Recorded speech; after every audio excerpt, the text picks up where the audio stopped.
Food affects climate change in a few different ways. It happens on the farm with the chemical fertilizers. It happens with the farm equipment that we use to plant and harvest our crops. It happens with the pesticides, many of which are made from petroleum. It happens with the processing of the food when it leaves the farm. It takes about 10 calories of fossil fuel energy to produce 1 calorie of supermarket processed food. And then it happens with the way we transport the food around the world. In America today, we're eating salmon that was caught sustainably in Alaska, shipped to China to be filleted, and then returned to the United States. We're shipping tomatoes to Mexico, and we're importing tomatoes from Mexico. These kind of food trades use up great amounts of fossil fuel, needlessly.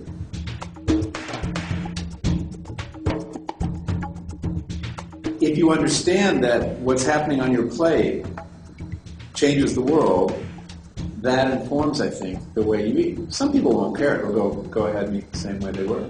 Other people will realize, well, I want to eat food that has less of an ecological footprint.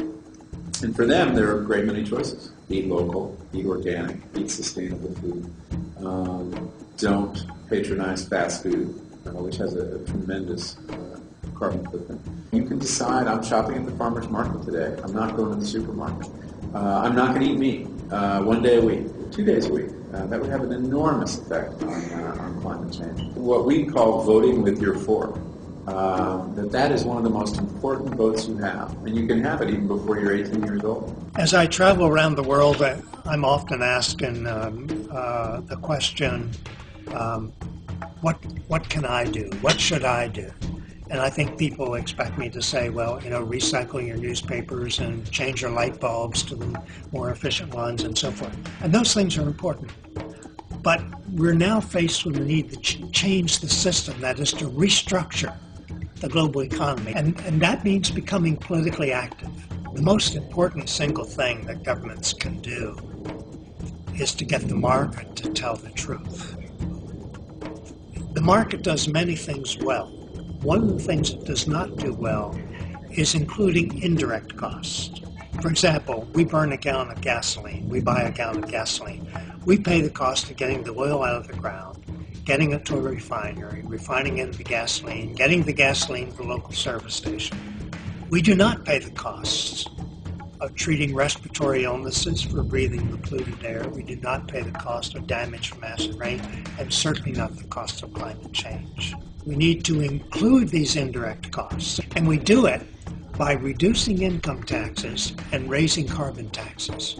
So do it over a period of 10 or 12 years, so it's gradual, and so people know what's coming and can plan accordingly.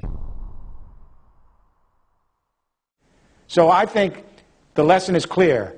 We are at peak oil. We're heading to climate change. Our species is in peril. Our fellow creatures are facing extinction. This is a turning point for the human race. We really need a fundamental change in the mindset.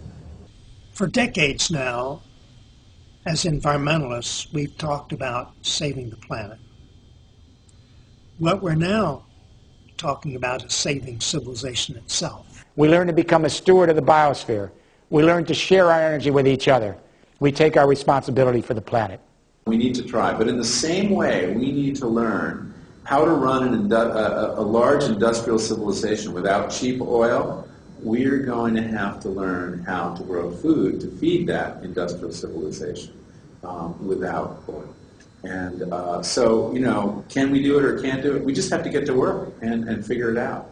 And I'm optimistic we can do it. Saving civilization is not a spectator sport. It's not something we can sit back and hope someone else is going to take care of. We all have a stake in it. Almost all of us have children or grandchildren. And we need to think about what we need to do and how quickly we need to do it if we're going to save civilization. I mean, for a long time now, we've been talking about the need for sustainable development. The alternative to sustainable development is unsustainable development, that is economic decline and collapse. Those who see ecological assets and energy assets as a true asset, as gold or stock assets are, will recognize that we need to deal with them quite similarly. We see a need for almost a wartime-like mobilization to restructure the world energy economy. And we're beginning to see signs of that. That's the exciting thing. We can't say, when will it change? Tomorrow? Or one day some people will wake up and there are all these common forces at the same time. And it may be that we will be too slow to change. But we don't have much time. We're going to have to move fast, and we're going to have to involve everyone. Then we truly can move forward to a sustainable world for our grandchildren and great-grandchildren and all those not yet here. Let's try to use our brains to find out how can we live well on this beautiful planet.